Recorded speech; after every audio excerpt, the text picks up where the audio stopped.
Hello दोस्तों, स्वागत है आपका अपने YouTube channel DS horror history के अंदर।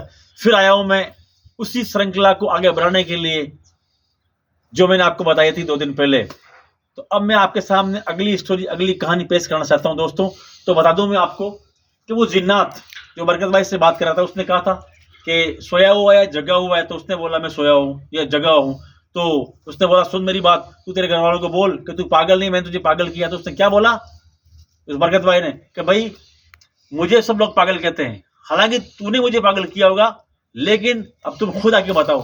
तो जिन्नात ने उसको बोला बरकत भाई को कि मकान के अंदर साफ सफाई करके एक शानदार अगरबत्ती या लोबान लगा देना और किसी मौलाना को बोला कि कुरान की एक आयत यहाँ से यहाँ तक पढ़ा देना, मैं हाजिर हो जाऊंगा। दोस्तों ये सच्ची बात है, सच्ची घटना है। और रूबरू मेरे जिन्नात से बात हुई है, बीकानेर की आपको बात बता रहा हूँ, फिर आपको बता रहा हूँ। पहले वीडियो में बताया था ये बात बीकानेर की सच्ची बात है, फिर बता रहा हूँ आपको। तो फिर वो मौलाना आया और उसने आयत पढ़ी, घर वाले सब बाहर बैठ गए, जिस तरह से यहाँ पे बैठ गया वो बरकत भाई और घर के अंदर मतलब बैठ गए वो जिन्नात।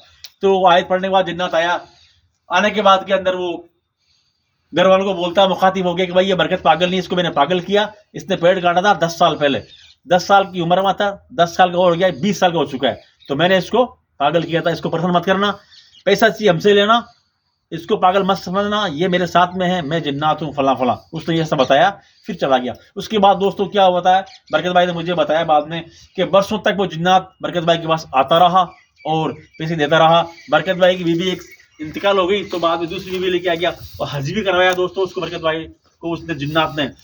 फिर हम भी हमारे भाई को ले गए जिसकी रीढ़ के अंदर प्रॉब्लम थी दोस्तों, आपको इसे मैंने पहले बताया। तो मैं गया, मेरे वालिद साहब गए, मेरे पापा, मेरे भाई वगैरह सब गए, वो सब गए वहाँ पे। और जाके हम मतलब जिन्नात से मुखातिब होने के लिए मैंने बरकत भाई से बोला यार वो जिन्नात बाबा से बात करनी, हमारी भाई की रीढ़ के अंदर प्रॉब्लम्स है।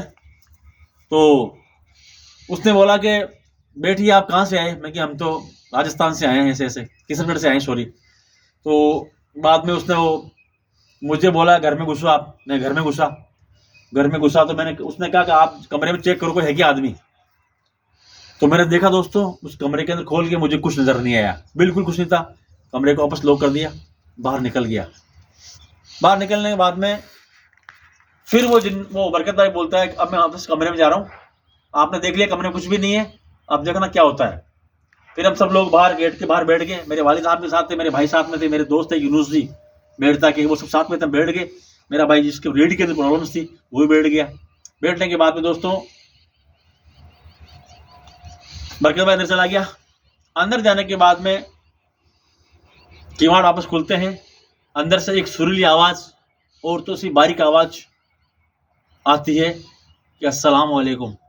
हमने सुना, हमारे कानों से हमारे वालिद साहब ने सुना और सबने आवाज जवाब दिया कि वालेकुम अस्सलाम।